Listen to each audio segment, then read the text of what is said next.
Bonsoir tout le monde, j'espère que vous allez bien. Alors, on n'a plus de bombes immunité, on doit en refaire et on voulait vous montrer la recette tant qu'à faire. Alors, je suis avec la super conseillère Flavie qui va faire ça avec moi. Donc, ce que je fais pour faire un peu différent puis pour vous montrer comment on peut faire, c'est que je vais réutiliser une bouteille qui est vide de Copaiba qui a été nettoyée au lave-vaisselle.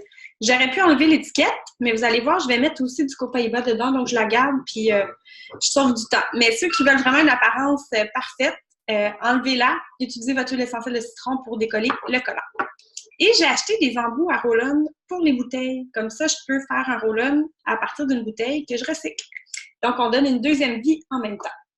La différence aussi de la bombe immunité d'habitude, c'est qu'on va la faire avec du Copaiba.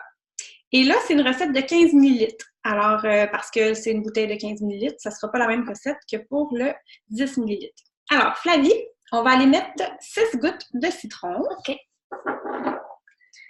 On va mettre 6 gouttes de toutes les huiles essentielles. Super. J'en ai fait une à côté, même si on doit. Pas grave. Le citron, c'est pas grave. L'origan, par contre, c'est moi qui vais le faire.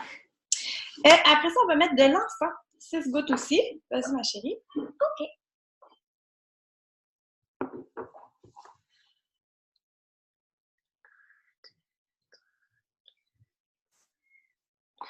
Ça, c'est vraiment une belle huile essentielle à utiliser. 6 gouttes aussi de On Guard. Vas-y.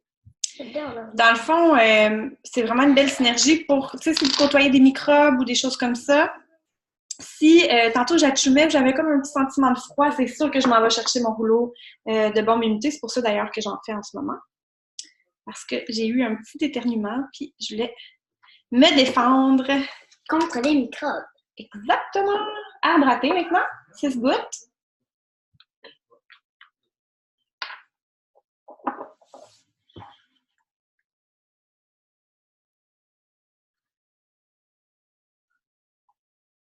Encore 2. C'est ça. Super. C'est un peu dur à mettre parce qu'elle coule vite. Et l'origan, c'est moi qui vais la mettre parce qu'on se rappelle que l'origan, c'est une huile essentielle qui est très chaude et qu'il ne faut pas jamais que ça touche à la peau. Donc, je ne vais pas laisser ma fille de 8 ans toucher à ça.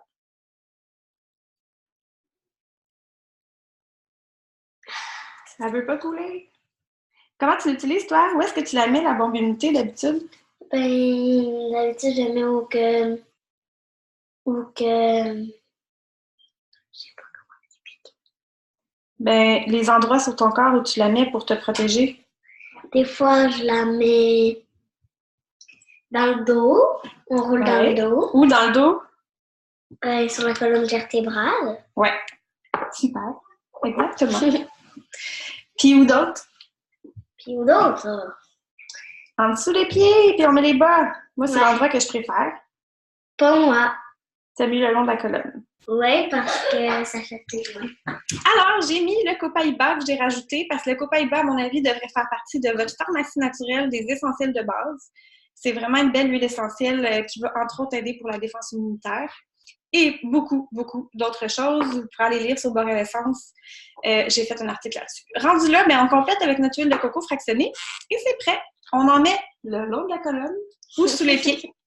Et c'est une belle façon de se protéger. Si jamais vous sentez que vous avez comme des débuts de symptômes de rhume ou quelque chose comme ça, moi, j'irais plus en mettre même 3 fois par jour. Parce que les huiles essentielles, c'est toujours une petite quantité plus souvent. Donc, voilà pour notre capsule vidéo du jour. On vous salue! Bye!